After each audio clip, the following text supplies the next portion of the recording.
Afternoon, everyone. Right, we will make a start. So I'm really delighted to welcome you all to one of our Sharing Leading Practice events. I recognise that 2021 so far hasn't really been the fresh start we all hoped for and needed, but I do hope you're all okay wherever you are, and thank you so much for joining us this afternoon. For those of you who haven't joined one of these before, Sharing Leading Practice events are an opportunity for schools within our Challenge Partners network to share areas of best practice. And last term we hosted a really diverse programme of events, and we are going to be doing the same this term as well. We do recognise that nothing will ever quite beat visiting a school in person and really immersing yourself in the culture of that school. However, our virtual events have provided a fantastic opportunity to share excellent practice with a really wide audience, and it's fantastic looking in the chat this afternoon and seeing people from schools all over the country. So we do hope you'll join us for some future sessions as well, and thank you so much for joining this afternoon. So just before I hand over to our hosts, I just wanted to whiz through a bit of housekeeping, if that's okay. So if you haven't already, please do mute yourself. It just helps the session run really smoothly. But do, of course, feel free to add any comments or questions in the chat as we go along. There should be some natural pauses. I will keep an eye on the chat and kind of jump in with questions for Mike and Johnny as we go along. Again, if you haven't already, I'd really appreciate it if you could change your Zoom name to your first and last name. It just helps us track attendance a bit more, be able to actually see who is here. You'll see that we are recording the session. That's just to share with anyone who was unable to attend this afternoon. So if you don't want to be part of that recording, please do just drop me a message and we'll make sure you're removed from that.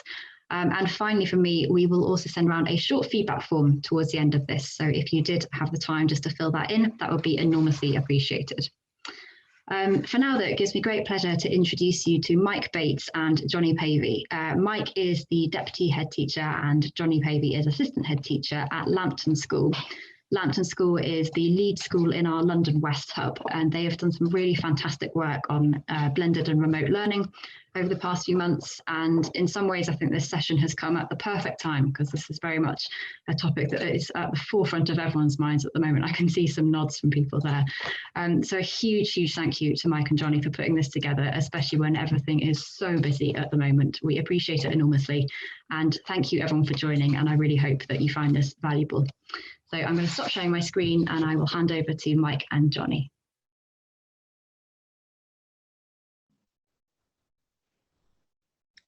Okay, thanks very much, Georgina. I'm just going to ready myself with presenting our set of slides. So I'll leave Johnny to do the introductions.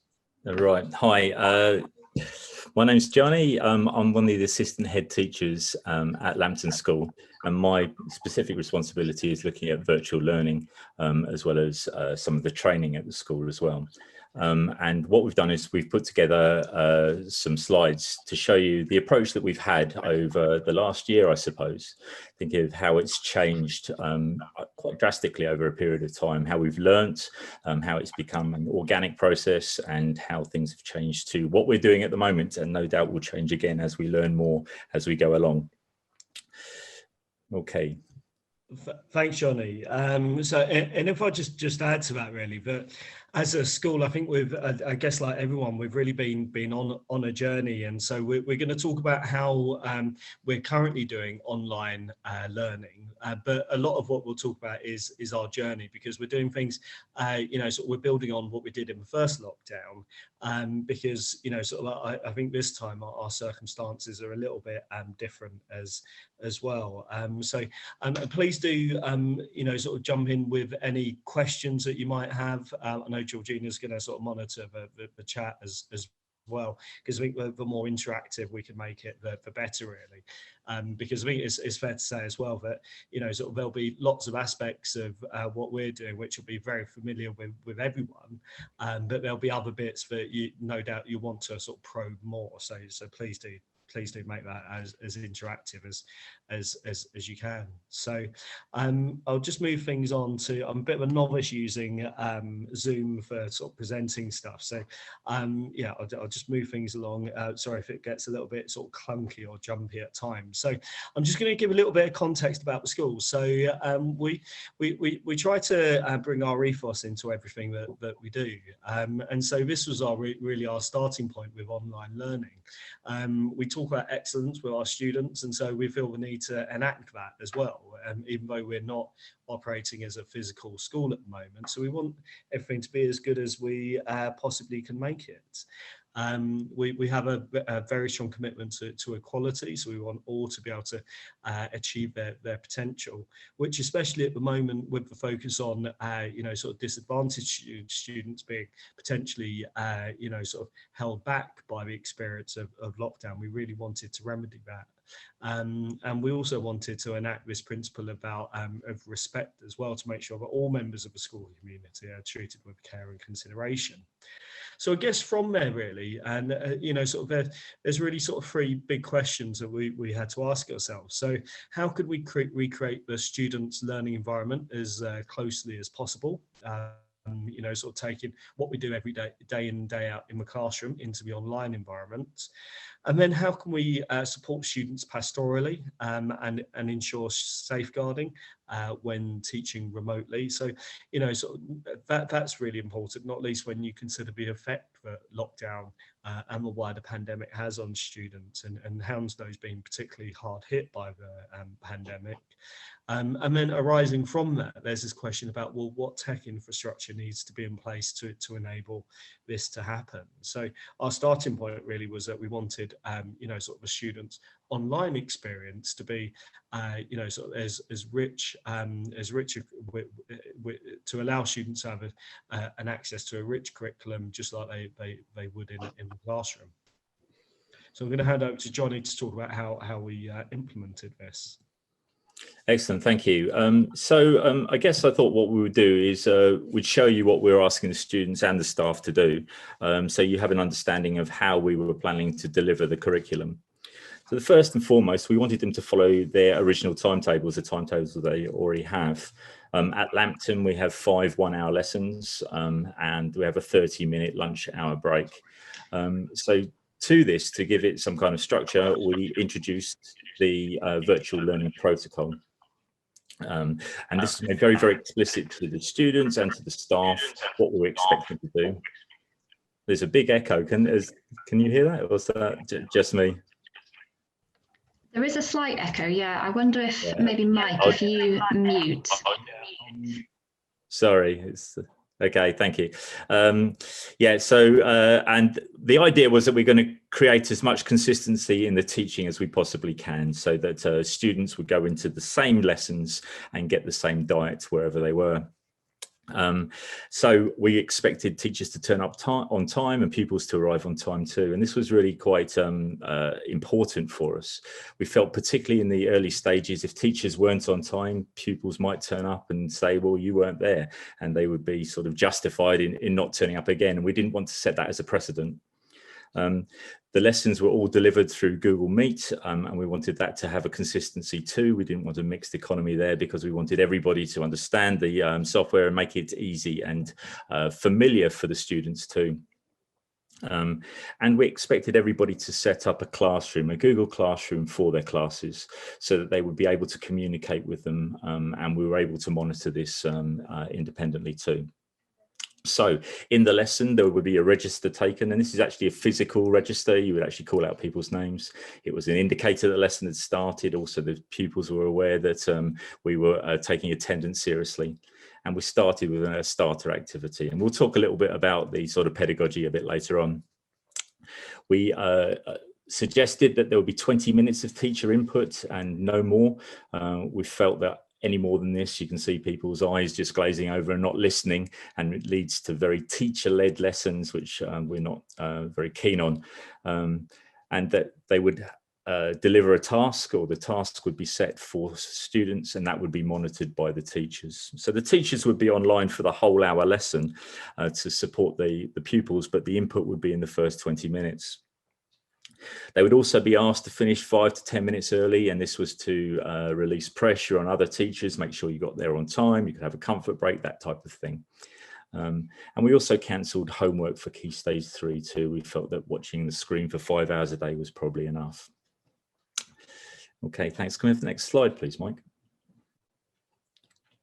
I feel like Witty here.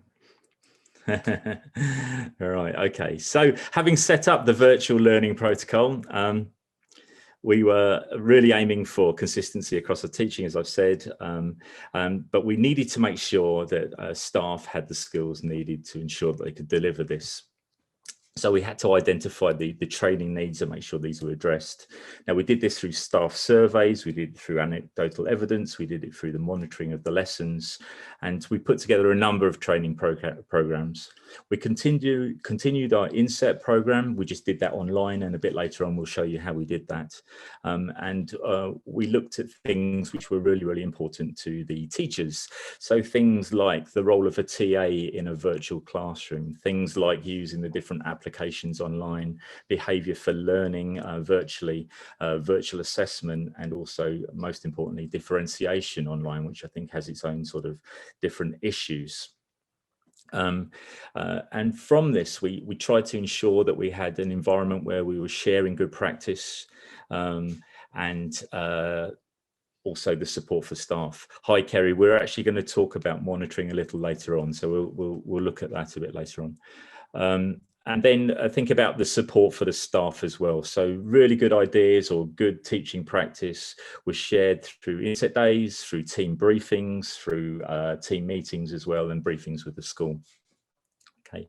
And what we wanted to do, I guess, is create an environment where the teachers were unafraid to ask for help. You know, this was new to a lot of people, and they could go to their line managers, or they could go to their friends or people that, you know, they felt were experts, and get that help rather than sitting and in silence and sort of suffering.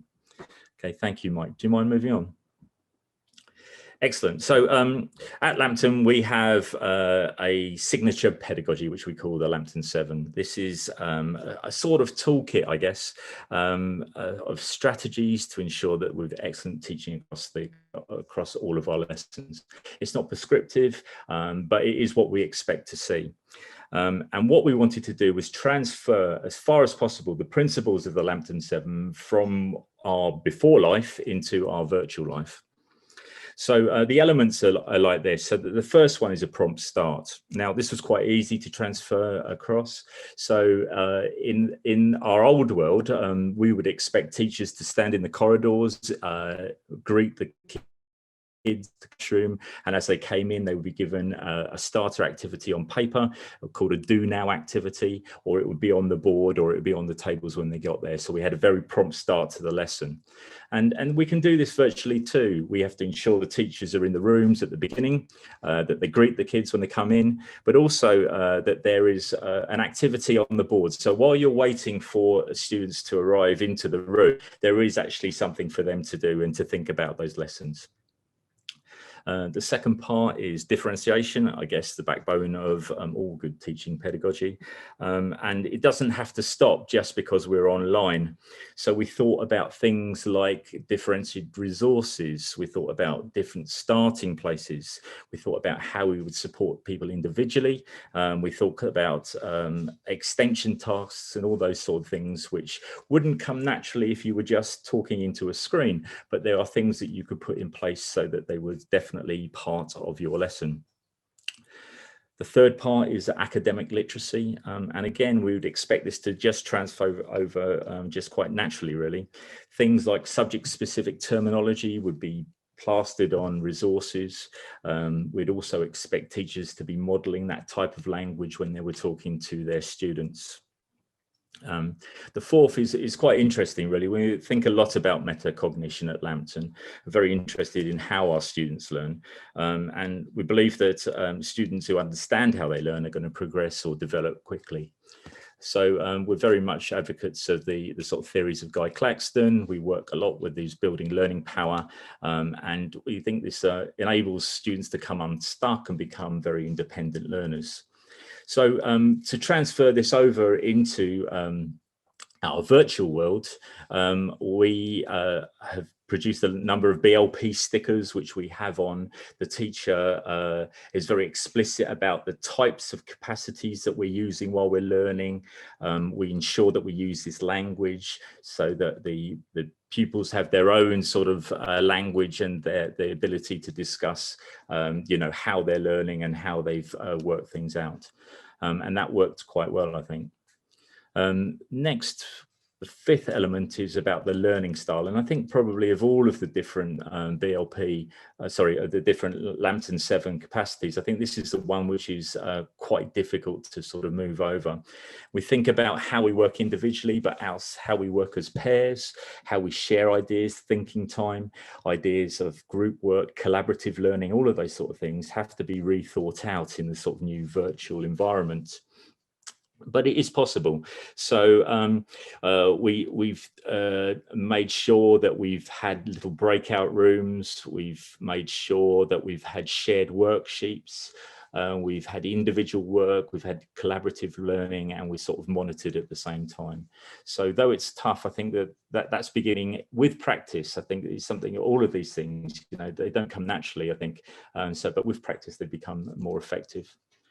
The sixth element is monitoring, and there we're looking at making sure that students know where they are, and actually we understand how much they've understood, really, I guess. Teachers are using lots of different software, and it's a lot of it's individual. So things like Kahoot and things like Google Forms, where they're having little fun quizzes to audit the knowledge of students, to let the students audit themselves to understand where they are as well. But I think it's quite easy to deliver something and assume in your own mind that everybody has understood you because you've been so clear and concise, but actually that's not the case at all. So we are prompting our teachers to make sure that they are monitoring and making sure that they understand that the students have understood what we expect them to. This also comes out in starters a lot. We do quite a lot of make it stick work, and that's a good place to test that sort of understanding. And then finally, targeted questioning. This is still in our lessons. We encourage teachers to have student lists with them, with their groupings beside them, so we know who's PP, we know who's got particular SEND needs, and therefore you can be able to target questions, stretch people, or ensure students have actually understood what you've looked at. We use the chat quite a lot in the Google Meet, but also individual email messages through Classroom too. Right, okay, so that's sort of the ethos of our teaching pedagogy. I don't know, Georgina, this is a good place to answer questions or ask questions. Yeah, I would say so. I don't think there's any other questions in the chat apart from the one from Kerry that you've spotted. But yeah, maybe this is a good point if people do have any questions to either unmute or pop them in the chat.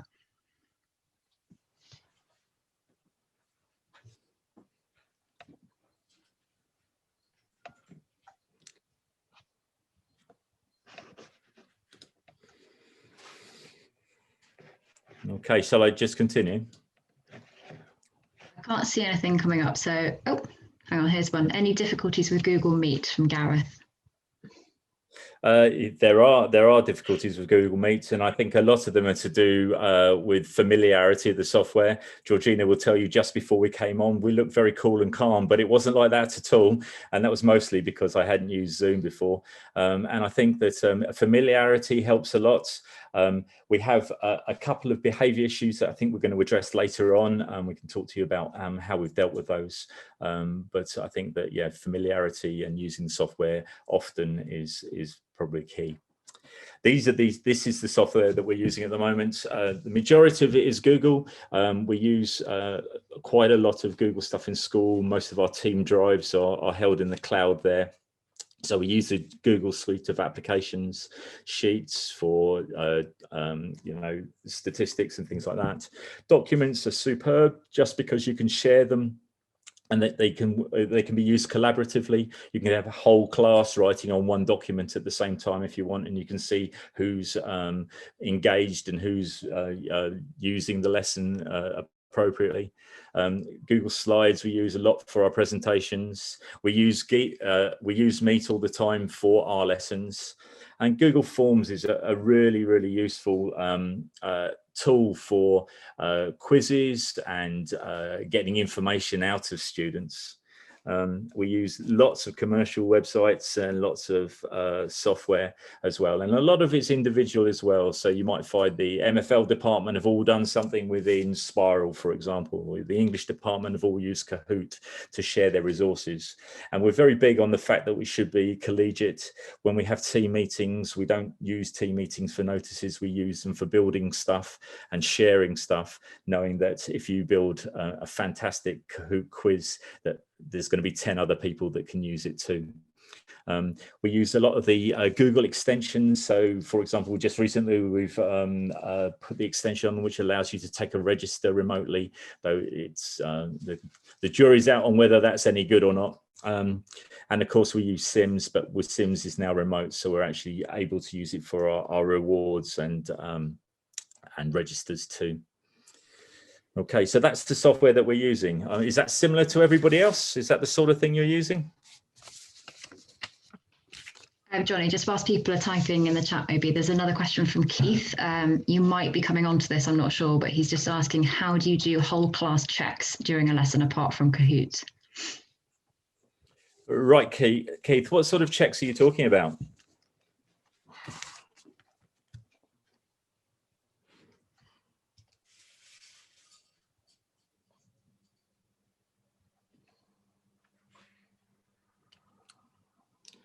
Right, Keith. If you're talking about sort of monitoring the students' work, there's a number of ways of doing it. If you set assignments in Classroom, you're able to see the assignments being written up in real time.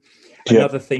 Another thing to do is create a slide and put the name of all the students on the slides, ask them to find the slide and ask them to type their answers on that slide. Oh, and nice.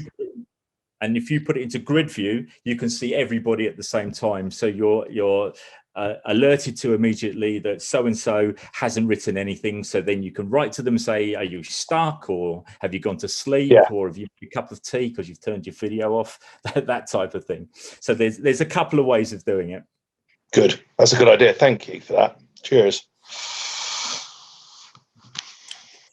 Okay. Excellent. Okay. Do you want to move on, Mike? Can I take over there? Yeah, absolutely.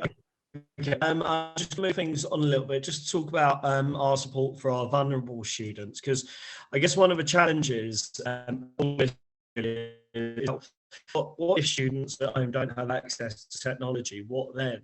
Okay, because as we said at the start, one of our core values is about equality. So I'm just going to talk through the support that we offer, which I don't think is in any way revolutionary. It's probably very familiar to you all. So we have a study hub operating in school each day from 9:30 to 3:30. And so this is where all our EHCP students, our other vulnerable students, and also our students who don't have any IT access, they're currently coming in. Okay, so at the moment we have about 20 students out of 1,500 kids, which isn't many students, which is quite good in a way. So that's staffed by support staff, volunteers, RX games teachers, because we haven't even tried to do games lessons online for obvious reasons, and our SLT as well. And so one of the advantages of having our study hub there, especially as SLT, is that it's almost like you've got a live action preview of what students are experiencing, because you can physically see how they're engaging with their lesson. So that can provide you some very immediate feedback. and it's already highlighted for us a number of issues, sometimes technical issues, sometimes pedagogical issues, which we can then feed back to our staff and say, look, like, well, when we're helping students to learn in the study hub, you know, sort of we notice this is something that you can do. So that's one aspect of how we offer support for our most vulnerable students. We've also been incredibly lucky in that we actually received our all the laptops that the DfE promised us. So I think that's just literally just good fortune. The assistant head in charge of DA students just got in there real quick, and that's enabled us to be reasonably confident that students do actually have sufficient IT access. And when, for example, there might be, I don't know, four siblings at home, often we invite, you know, so if they've got three devices, 4 siblings, often we'll invite the 4th sibling to come into school and actually access things online. But not many parents have opted to do that, not least because, you know, sort of unfortunately, the Hounslow number, the infection rate in Hounslow is still very strong, and parents are sort of reluctant to do that. But the end result is that, you know, we are confident that students are able to access things online in a way that we weren't in the first lockdown. And that's actually enabled us to change the nature of our provision. In the first lockdown, we actually stressed much more that teachers just set a task. You might want to record a section, and we encouraged teachers not necessarily. We said, okay, if you want to do live lessons, then do, but we didn't want to have back-to-back live lessons because we're quite concerned about siblings not being able to access, you know, sort of lessons all at the same time. This time, because we are confident about the IT situation, we have gone for that lesson of all live lessons, and I think that's worked much better this time. So if I just move the slides on, and that's because in terms of our expectations then to students, it's allowed us to say, look, basically, you know, our mantra is every student, every lesson must be online, and so having that clarity has really enabled us to sort of you know, sort of to basically say to our teachers, look, you guys have got to be online, and you've got to make sure that what you're offering is really high quality. And it's then enabled us to say to, you know, sort of parents, if kids haven't been online, look, you know, we know our provision is decent, but you need to make sure your child's up at 9:50 each morning and is on for registration each day. So yeah, basically for lockdown 2, that was our mantra, going in a very robust way with all our communications, and saying we expect every student to be up, ready for registration at 9:50, ready for period 1, 10 o'clock. And if not, we're going to be on the phone to your parents, okay, to make sure you're there. And we were quite unapologetic about that. I think that's worked. That's resulted in much stronger attendance. One of the other things that we've done differently this lockdown is that we've given all our staff access, remote access to Sims, which we use as our sort of on register. That's something we didn't have in the first lockdown. And so in the first lockdown, we were having to come up all these parallel registering systems, and, you know, sort of make a note here if students haven't done their work. And this has actually worked so much better. So it was something we were told in the first lockdown it wasn't technically possible. For whatever reason, our IT guys have been able to make it work the second time, and yeah, I think that's been a real game changer, because then teachers every lesson are reading out the register. That sends an immediate message to students, look, oh yeah, you know, sort of the register's being taken, and then we've got our attendance support staff all monitoring Sims, and they're following up with text messages to parents, calls home. We're also encouraging our staff to actually make calls home during a lesson. So I've been aware once or twice of some of my year 11s who might, you know, sort of say that they're present, and then you don't see them doing any work at all. So, you know, sort of you know, I've been making calls to parents saying, look, I noticed so and so, you know, sort of hasn't started their work. Is there anything I can do to help? And typically parents are really grateful for that sort of call. So we do have a bit of an issue, with what we term our phantoms. So those are the sort of students who register at the start and then don't really do anything. And to be honest, that's something we haven't quite cracked. So phone calls home from staff help to deal with that. But that really, the impact of sort of speaking to a parent really depends on the relationship with the parent. We've also had issues with what we term our intruders, so where students have shared the Google Meet link with others. So that's something that we're still dealing with as well. And I think that's probably a problem that's peculiar to Google Meet, the way it's set up. So I won't sort of dwell on that. Okay. Right, I'll just move things on to talk about pastoral support. So the big challenge for us was really how to maintain a sense of community. And this is something that we thought we did very effectively in the first lockdown through setting up Google Classroom pages, both for the year group and for the form group. So we would encourage our heads of year to check in every morning with their year groups, record a nice message, say something encouraging, have lots of praise, lots of shout outs to make it really quite fun, quite engaging, and share their thoughts on lockdown and how they were coping as a means to open up that discussion with students. We've got quite large year groups, so 240 kids in, so often they were quite reluctant to engage in that sort of meaningful discussion on the year group page. So we found that actually setting up form group pages actually really helps students to open up a little bit more. I think there's something less daunting about sharing your thoughts and feelings with 30 other people than there is 240 other people. For this lockdown, we've kept the year group pages going, kept form group pages going, and we now have tutor time each day. So where that works really well, the form tutors really thought about something to say. Where maybe the form tutor is slightly weaker, that works less well, and that's where I think we see less students sort of engage. So our heads of year sort of give a few prompts each morning for our form tutors sort of may want to lead this session with. So we also have quite a few mentoring staff, safeguarding staff, and TAs and so on. And we've managed to keep their schedule of appointments taking place via Google Meet. So there are some sort of safeguarding conditions attached to that, and I'll talk that through in just a moment. Right, could I just jump in a second, because there's a few questions that have come up in the chat, if that's okay? Yes, absolutely. Thank you. So we had a question from David, first of all. I think because you mentioned earlier that you are using your games teachers, and he's just asked, why is it that you haven't tried PE lessons? Yeah, so we did try PE lessons in the first lockdown, but the students were very reluctant to engage in a meaningful way. Maybe it was different in the first lockdown because we emphasised sort of pre-recorded stuff.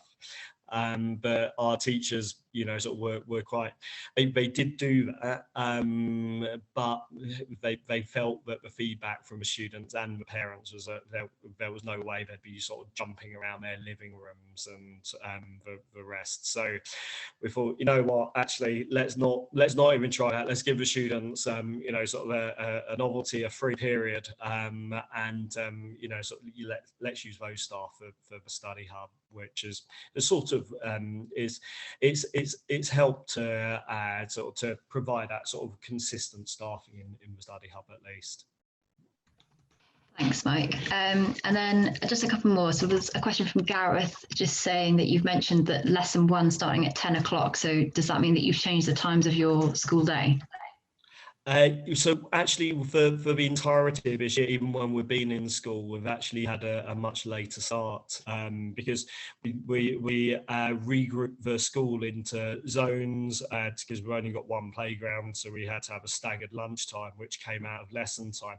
So we've actually concentrated the school day down quite a lot anyway, and so we thought it better to work with teenagers' natural rhythms. So we have registration 9:50, lesson 1 at 1 o'clock, and then we go through until 3:30. Thank you. And then just one more from Nicola, just asking, are all teachers at home teaching and not actually expected to be in school? Yeah, absolutely. Yeah, all teachers at home. So we took that decision immediately that, given the nature of the pandemic, given that Hounslows are a very high risk area, that it just made a lot of sense. And one of the other reasons why we've in the first lockdown we went for a mixed approach was because a lot of staff had their own kids at home as well, because nurseries were closed. This time, with nurseries being open, that's actually allowed our staff to do live lessons in a way that would have been very difficult. And it's still very much contingent on nurseries remaining open, because if nurseries close, suddenly for a lot of our teachers, doing live lessons is again going to become quite problematic again. Thanks, Mike. That's really helpful. I think that's all the questions for now. Thank you. Oh, okay. So in terms of safeguarding, I've also got the school safeguarding hat on as a safeguarding lead. So, I think it's fair to say that, the idea of online, 100% online lessons kind of filled us with a few nightmares about what could happen. And so we followed some guidance that was part of a sort of safeguarding network, saying that, immediately there's a real risk about students being inappropriate, showing bedrooms, etc. So we said, right, every student must have their cameras off, sort of protect privacy. And so that's the way we followed things in the first lockdown. I think looking back in retrospect, that was probably a mistake, because it meant that sort of students became, as a teacher leading a live lesson, it's really difficult to do if you're just sort of speaking into a void. It really helps if you can see, just like you would in a classroom, the impact of what you're teaching. So with this lockdown, we've amended our policy. So we actually now really encourage students to have their cameras on. But on Google Meet, there is a change background function. So we encourage students to change that background. In a similar way, we now encourage the support staff to keep up with their schedule of one-to-one meetings through Google Meet. But whether it's a lesson or a one-to-one meeting, we say that all these meetings should be recorded, so that if there is any problem in terms of safeguarding, those can be sort of accessed afterwards. And I think that's worked as a reasonable compromise. So, it's really about balancing that need to sort of safeguard all members of the school community with ensuring that we actually have, sort of an effective online sort of teaching provision. And I think there's something as well about sort of making sure that we can retain that sense of connectedness by actually seeing each other. I think one of the problems of lockdown is that, sort of students in particular can feel very isolated. So I think there is something about, sort of just being able to physically check in and see each other when you're teaching. Okay, let's move on to talk in a similar way about staff communication. So it's one of the challenges for a lot of our staff about how to maintain a sense of community, even though we're all operating from home. So we've tried to be really clear about this, and so we say, look, if it happens at school, it's now via Google Meet. So sort of whether that's the pupil care team meeting where we talk about various safeguarding needs for students, that takes place as a group meeting online between the staff. If you have a one-to-one with your line manager, that takes place via Google Meet. And if, sort of as for departmental meetings and year team meetings, those are all in our diary. We were really clear that those will all now take place online as well. So in the first lockdown, we weren't as clear on this. And what we found was that some heads of department, for example, maybe the more naturally outgoing ones, were immediately saying, right, okay, well, let's get online, let's meet at this time. Other heads of department, maybe the less confident ones, weren't doing that. And we thought, actually, no, we need to be really clear that actually the schedule remains exactly as it is. And we think now having that clarity works much better. One of the other aspects of communicating during the lockdown, though, has been, well, there's so much new information that we needed to get out there to our staff. So Johnnie's come up with quite an innovative way of doing that. So I'm just going to share my, stop sharing this screen and share a different screen. And Johnnie's going to talk through about how this works. So bear with me a moment. Over to you, Johnnie. Thank you, Mike. So in the last lockdown, we designed a website which we called Virtually Lampton, and we used it as a sort of conduit for all the communication between the staff and the school. It's constantly being changed. It's hopefully being improved. Lots of new ideas. It's stress test all the time, and it looks like this. And it should be our go-to. There we go. Thank you. It should be our go-to place for resources, but also information too. So as you can see, we have briefings twice a week, and sometimes they're daily actually. And this was today's briefing. Steve, our head teacher there, has given his message. And then on the right-hand side, you'll see that there's a message from me too, which was some tips on how to use Google Meet after having spent a day in the hub, and what some of the students not use it very well. And that's the type of thing. So teachers would be directed to go to Virtually Lampton, and this is where they would get this information. If you just scroll up a bit, please, Mike. You'll see also there's the staff newsletter there, and there's a questionnaire, a Google form, which was being used to talk about second subjects, because Lisa is in the process of writing the new timetable for next year. So if you scroll up again. And we also use this for, sorry, scroll down, sorry, Mike. We also use this for shout outs as well. So you'll see here that if somebody's got something they want to say and thank one of their colleagues for this, and they can put a message here, it's sent to one of our team that put it up on the board for us. And at the end of the term, what we do is we put all these names into a tombola. It's like a spinning wheel, and it's online, and you spin it around, and we pull out 20 names, and they all get a prize and a big clap on the back. So that's quite a nice little thing to do. You see on the left-hand side here, we've got all of the other information. So that's the navigation bar. So if you could click on contacts for us, please, Mike.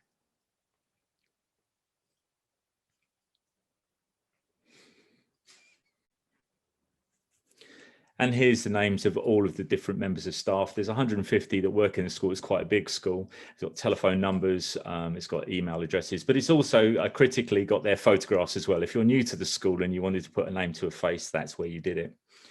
On the left-hand side, there's tutors. Thank you, Mike. Now, if you're having an issue with a student, then you could find out who was their tutor and send a message here. Underneath there's finance. I don't think we really need to click on that, Mike. It's just the finance office is open. So if you needed to claim anything, you would do it online. The next one is called Lampton Essentials, and this is the handbook. So this is a handbook that we would use anyway, but it's online now, so you're able to see all the different protocols for the school, how to access it, etc., etc. Now the next one is really useful. So this is virtual learning. So this is where our protocols are. So if you weren't sure what you should be doing, see there's our Lampton 7 there, blazoned across the top, everything we do. And you'll see there's the protocols for our learning. You can scroll down a bit, Mike. And it also has some advice.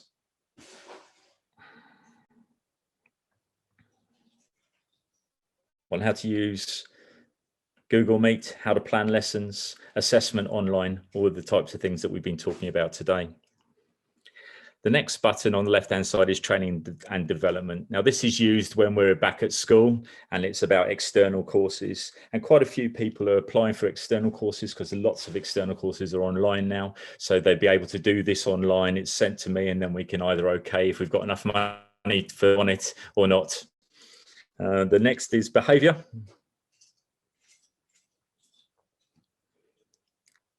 And there's guides here. Can you scroll down, please, Mike?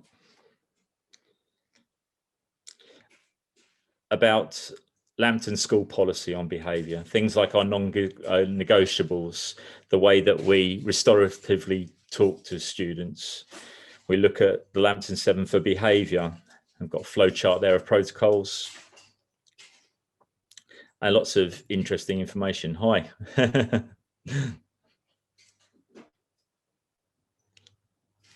You lost your mic. So I've just stopped sharing because that's really slowing down my okay, I can Chromebook. Okay, so yeah. I can just talk through the rest. I'll share our slides. Yeah, I'll share our slides again because right. yeah. Okay. So just the other things that are involved. When we have our inset days, the inset days are online. So you would be directed to a page on that website where you would join a big Google Meet with the rest of the staff, and then you go off to facilitated sessions, and you go off to training sessions, you go off to team meets, all of that sort of thing. Oh, then we're back here. I guess the Virtually Lampton is, as I said before, it's a conduit for all of our communication and the way that we keep everybody in contact. And it's a great go-to place for resources. It's got lots of training on there too, little videos on how to use different Google things. So I guess, Georgine, there might be an idea if anybody wants to answer any questions at this point. Yeah, that's great. Thank you, Johnny. There are a few questions that came up earlier, a few questions around the use of cameras when that was mentioned about how everyone keeping cameras on. So kind of two quite similar questions. One from Jess saying, have you had any teachers who are reluctant to turn their camera on? And if so, what's the staff policy on it? Yeah, oh, that's interesting. Yeah, I think the cameras are sort of key to really good communication. I know, so if we start with the students themselves, we try to encourage them to put their cameras on. In the sixth form, they're all very good at doing that. Lower down the school, they find it difficult. In the early years, 7, 8 and 9, it's okay. It's 10 and 11 seem to be an issue. And one of the issues they're having is that they're worried that people are going to take screensavers of their photographs and send them around. But it makes a huge difference. If the cameras are on, you can see if they're engaged, you can communicate easily with them. When they're not, you can be talking to a blank screen and you're really not sure if they're there or engaging at all. So you have to use other strategies like using the chat or having documents up. So we encourage our students to do so. In our first lockdown, we said that it wasn't important because we didn't want to invade the privacy of their homes. But because of that, I think that we've really given an excuse for them not to turn the cameras on. And I know that I have two classes, one which the cameras are on all the time and one which is a bit intermittent. And the one that's intermittent isn't half as good a lesson. As to teachers, none of the teachers have refused to put the cameras on. And I don't think it was really a request. We just said that the cameras are on. Thanks, Johnny. That's great. There was another question from Chloe, but I think you've already answered that. Actually, just saying, have you had many pupils and parents refusing to use their cameras? But you've sort of answered that already. Yeah, I think the blur in the background makes a big difference to them. But a lot of them will say, "But I haven't put my makeup on." And then just one final question from Keith, just saying, doesn't having all the cameras on, does that cause any kind of Wi-Fi issues across the school or anything? Or no, not across the school, because I suppose they're on different feeds, aren't they? So if a household has got 4 cameras on, then that's an issue. But if it's 1-to-1, it's not so bad. Great, thank you. I think that's all the questions for now. Thank you. Right. Okay. So we're going to talk a little bit about how we know it's working. And I think somebody earlier on asked about monitoring, and I guess it's going to come up here. As Mike mentioned before, lots of senior leaders are in the hub, and it's a really good way to see the other side of the camera lens. You can see how the students are reacting to the lessons which are being taught, and you can see how they're being delivered too. It's quite an eye-opener, actually. I was in there on Monday, and the difference between what you actually perceive is going on and what actually does go on is quite different. So it's something that we need to be aware of. The Google Classrooms are monitored by one member of SLT who goes in to look at good practice, but also the subject leaders are also asked to have a look at their departments to make sure that the types of activities fulfill the protocols that we've set out. Registers taken, as we've said, and missing registers are chased. So if you don't fill in your register, then you get an email message, which is another way of keeping sure that you're actually on task there. Good practice, though, throughout this is shared. So when we see good things, we make sure that everybody sees them. And also, I think it's important to give credit to staff that have come up with really, really good ideas. And then finally, the monitoring is mostly done by middle leaders, and I'm going to have a look at that now. When we find that teachers are not up to the standard that we want, we need to find out why. We want to do this in a supportive manner because it's a very difficult time and lots of people have very complex issues. We want to be supportive, but we also want to make sure that it's developmental rather than judgmental so that we get it better. So these are the things that a subject leader or a head of year will look for when they're monitoring lessons. So on the left-hand side, they'll look at the type there. So the DNA is the do now activity, the starter lesson. So they'll look at the starter lesson and see if it's appropriate in content. Is it things like making it stick activity, or is it linked to the curriculum? But also the timing, because I don't know, many teachers, I think I'm in this category here, will be given a bit of a platform and they will talk for hours. And we want to make sure that do now activity is short, it's sharp, it's snappy, it's effective. And then we'll look at the input as well from the teacher. As we said before, we don't really want teachers talking for more than 20 minutes. So we want to make sure it's clear, that it's succinct. One of the things I noticed in the hub is that when we think something's clear, unless we check, we're not sure that students have actually understood that. Are there visual supports? Do we look at potential misunderstanding? Then the actual task itself, is there a clear outcome? Do the students know what they're supposed to be doing? Is it challenging enough? Are we supporting enough? Is it realistic? Quite often you say, right, go away and write that essay. And then you realize they've only got 10 minutes to do it. Okay, so how are you going to make sure that that works? And then we originally said that we wanted plenaries, but this doesn't always work out. So if it's appropriate, have we made sure that we've reviewed that learning? A lot of teachers are using their starters at the beginning to revisit what they've taught before. And then this is a lot to do with the style of the teaching, making sure there's questioning, is there feedback, are we checking for learning, all of those things, the monitoring stuff that's going on.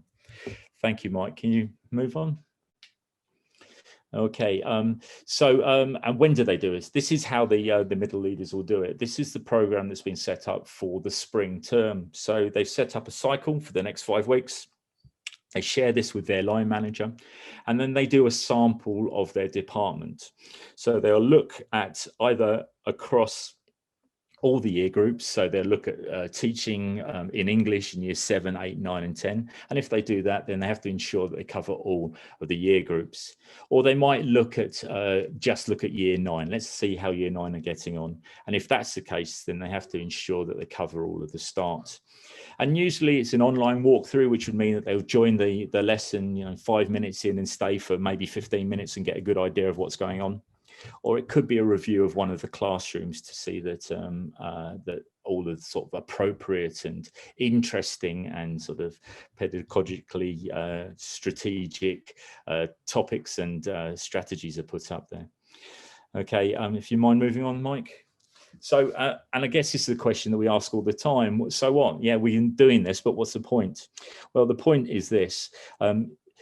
Once they've collected this information, the subject leaders will then send a little feedback to the teacher. It will be what went well, even better if, and it will be in this sort of frame. Thank you for having me in your lesson today. I really liked it. Here's something you could consider. Okay. Now, what they will do with this is they'll collate all of this information. So they build up a picture of what's going on in their area over a period of time, in this case, the next 5 weeks. Okay, really good ideas are shared in department meetings and they're sent actually to SLT, and I collate these as well and I sort of disseminate them across the school. But also areas of concern need to be addressed promptly. We know we've got 5 weeks, we've got to make sure that we don't lose any time here. And we do this directly with the teacher with a follow-up. And again, as I said before, this is a supportive, it's developmental, it's not you're not doing well enough, it's let's see what we can do to make it better. Okay.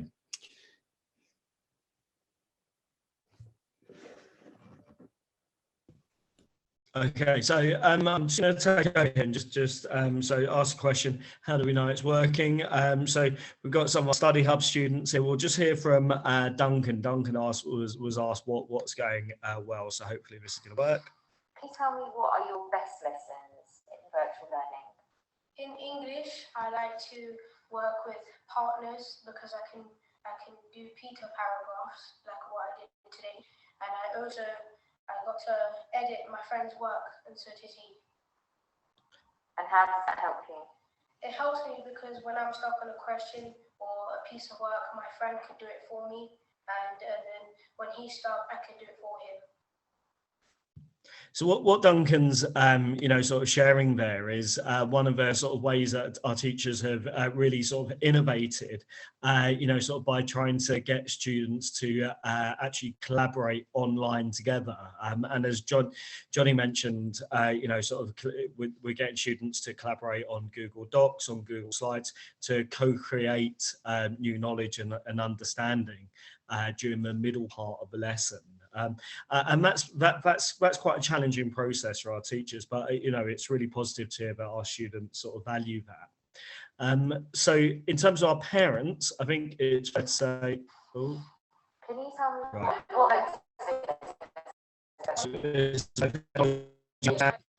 Okay, let's move on to parents. So we've also done a parent survey. We do these quite regularly. So this is, we've had some of the most positive feedback from parents that I've ever heard from parents. I think I won't read these out, but you can see those. The middle one saying this is much better than in the last lockdown. So thank you for organising that. That was really quite representative of the sort of feeling amongst parents. I think that they're relieved that we've got a very clear structure in place, but also crucially because it's live lessons, because we're saying to students, look, do your work during the actual lesson. It's not been as overwhelming as it was during the first lockdown, because during the first lockdown we found that some of our more diligent students were working at all hours and found it really hard to cope with more open-ended tasks. So parents are really happy with that as well.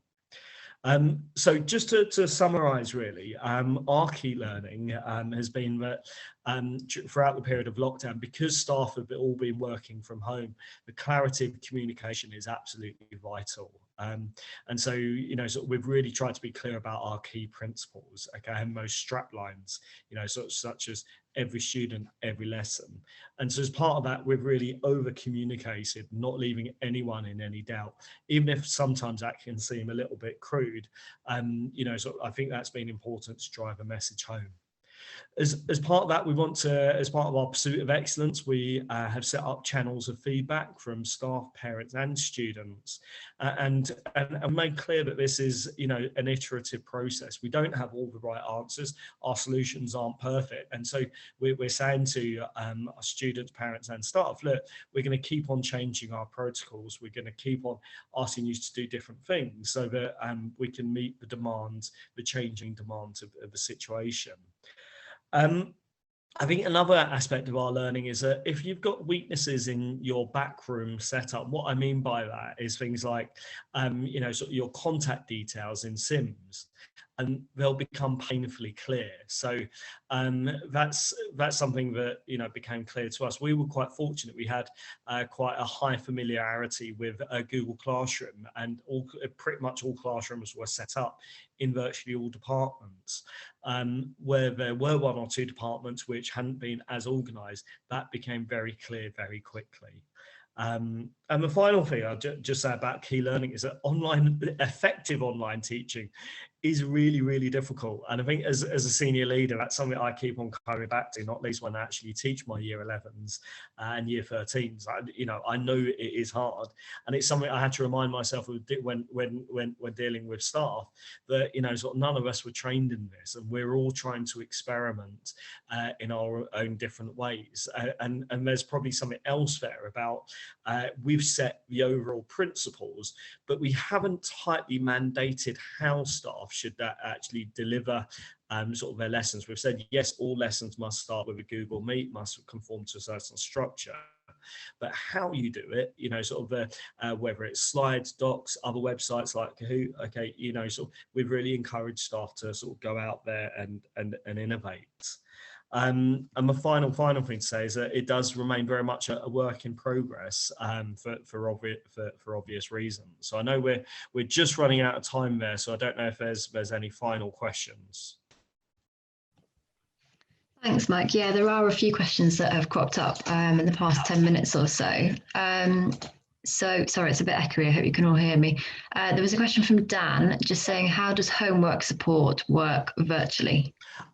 So yes, I didn't explain that it doesn't work virtually, but what it does do, our homework supports are really easy to issue because you just right click from your register in Sims. So we've been encouraging teachers to still keep on issuing those so that we can keep on with our data reports to our heads of year, and then our heads of year know where they need to intervene. So for example, so if you've got, let's call him Ali in year 8, if Ali's not doing his work across a number of subjects, teachers will keep on issuing those homework supports. Ali's not actually going to get brought in to do homework, but we do know that we need to call home. And in some cases where it's just been clear the student just hasn't been engaging at all or turning up for lessons, we've still sent the education welfare officer around to have a discussion with parents. Thank you. And then we had a question from Jess as well, just saying what percentage of students are attending lessons daily, if you know that. Yeah, so it's 90% plus. Typically it's average around 95%, which is, sort of really, really pleasing for us. I think there is a drop off though, when if a question is what percentage of students are meaningfully engaging, I think that probably drops to sort of between 75 and 80% anecdotally. Thanks a lot, Mike. And then we just got a few questions from Kerry as well. So we've got a couple of minutes hopefully. So first of all, does your remote Sims record attendance that goes through to the local authority? So it doesn't go through all automatically. I mean, we're an academy as well. So, but we do still have our attendance staff working and, sort of doing the DFE daily return and all that. So we basically just try to keep our systems and processes running just as they would as if we were in school. But all members of staff are working from home. Thank you. And then just a couple more. Do you ever set any work that can be done remotely through platforms like Nearpod, which I haven't heard of? So although they haven't done any live work, they're still doing work, or is it all live? Yes, it is. It is well, nearly all live work. So the only sort of exception really is if we've got a teacher who's ill, and then just like they would if it were a cover lesson, they set some sort of task which we would encourage students to do during that lesson time, but sort of they may do it at another point during the day. So and we use quite a lot of other different platforms, like GCSE Pod is used quite widely, sort of Kahoot as mentioned, and lots of the sort of additional sort of plugins as well. So we've really tried to sort of encourage staff to sort of use whatever platform is best suited for their own department. But we've said where it requires additional passwords, usernames, all the rest, we've really said to look, you've got to be really clear to staff, to students about how they can access those passwords, so that doesn't become a new sort of barrier to learning. Thank you. I think we've got time for just one more, which is also from Kerry, just saying, how do you monitor behaviour in breakout rooms? Is that you can't actually do breakout rooms. So I know it's something I've tried with, typically with sixth form lessons where behaviour is not an issue anyway. But I think at Key Stage 3, that probably, depending on the class, that could be problematic. Can I just say something there, Mike? Yeah. That often when you have TA support in a lesson, then what you can do is get the TA to create another room, you put it into the chat, and then you direct some of the students into that. So then it's monitored by the TA, who's also able to record it. That's really helpful, thank you. I think that's probably all we've got time for. We should probably start wrapping up. So unless there's anything else, Mike and Johnny, that you would like to add just to finish up. Thank you for having us. Yeah, thank you very much. Yeah, and just I guess just to re-emphasize that final point, that it is really, that online teaching is really difficult, yeah, so sort of, I know, and there is no one right way of going about it, but I just really hope that today's session has given people sort of some different ideas, or certainly different things to consider for their own schools. Thank you so much. Huge thank you to both of you for, as I said at the beginning, taking the time to put this together, because I know you're both extremely busy, and it really looks like you've got a fantastic virtual offer for everyone at Lampton, which is really amazing to see. So thank you so much for sharing this. And everyone who's joined, a huge thanks for you all as well, taking the time out of your afternoons. I'm just going to pop a link to a feedback form in the chat. So if you did have time just to fill that out, that would be really helpful, because this virtual world is very new to us as well. So any feedback you do have would be extremely helpful. And there's just a link as well to any of our past and future Sharing Leading Practice events as well. So do have a look at any of the recordings and other things that we've got coming up as well. But a huge thank you to Mike and Johnnie. Thank you so much for that. And we will leave it there. Thank you. Thanks, bye.